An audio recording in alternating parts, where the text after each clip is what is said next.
Hi, I'm Leilani Saelaw. I'm a kinesiology student at San Jose State University and an intern with the Institute for the Study of Sport, Society, and Social Change. The title of my presentation is Tired of Being on the Sidelines. Today, I will be looking at the accessibility of interscholastic sports for children with disabilities. There are many benefits of playing sports for children with disabilities, and on the right, you will see Paralympic athlete Tatiana McFadden, who actively displays that through her life story. McFadden was born with spina bifida and did not get the treatment she needed until age 6 when she was adopted. Before getting adopted, she was very anemic, ill, and walking on her hands due to the lack of resources at her orphanage in Russia. Her adoptive mother noticed how weak she was and put her in sports to make her stronger. McFadden noticed that being in sports made her healthier, more independent, and stronger, which inspired her to become a Paralympic athlete. When it came to high school, she wanted to compete on the track team, but was denied because she was seen as a safety hazard to the able-bodied athletes and was told she would have an unfair advantage. If she wanted to compete, it would just have to be by herself in a separate race, which was just her going around the track by herself. Tatiana and her mother filed a lawsuit against her school district, not for money, but for the chance to compete. They won the lawsuit, and she was able to compete, but her scores will not be counted towards the team's score. This was the start of her activism to get equal opportunities for students with disabilities to compete in interscholastic sports. Today, she is a well-known Paralympic athlete and activist.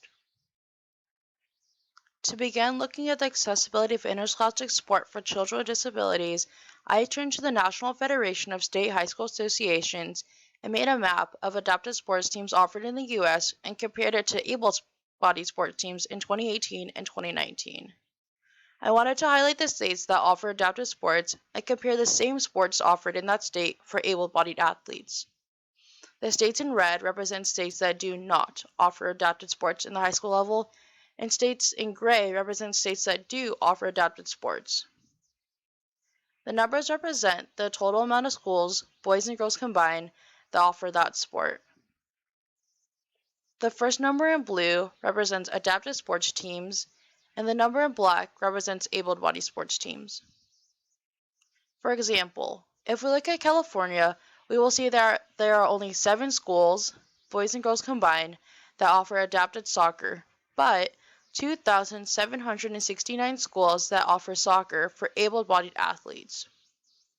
In 2016, the CDC concluded that 1 in 54 children aged 8 years old had autism. That is only one of many neurological disabilities. There are also many physiological disabilities that were not accounted for. If there are more than 1 in 54 students in California who have a disability, is the need for interscholastic adaptive sports being met if we only have 7 adapted soccer teams in total for boys and girls? To add to the need for more adapted sports, parents and caregivers of children with disabilities believe that having more trained professionals in sport is a form of equity and awareness for the needs of children with disabilities. In the context of sport, individuals with disabilities are often the forgotten group. This table represents sports at the high school, collegiate, Paralympic, and Special Olympic level. At the high school level, there are only 15 sports. At the collegiate level, there are less than 10 sports, but a variety of recreational, club, and intramural sports. At the Paralympic level, there are 28 sports, and at the Special Olympic level, there are 37 sports. I wanted to show the amount of sports offered at the high school level and compare it to the Paralympic and Special Olympic level to show that athletes with disabilities are not getting enough exposure to sports at a young age. The need for adapted interscholastic sports is not being met, and we should bring awareness to ourselves and to others to push for equity and inclusion of athletes with disabilities. There are programs in San Jose like Wheels on Fire and the Tiffany Center that push for inclusion for adapted sports for athletes with disabilities. Programs like those are the building blocks for forming more Paralympic athletes like Tatiana McFadden. I'd like to leave off with a question that was asked by Dr. Mary Hums, a professor at the University of Louisville.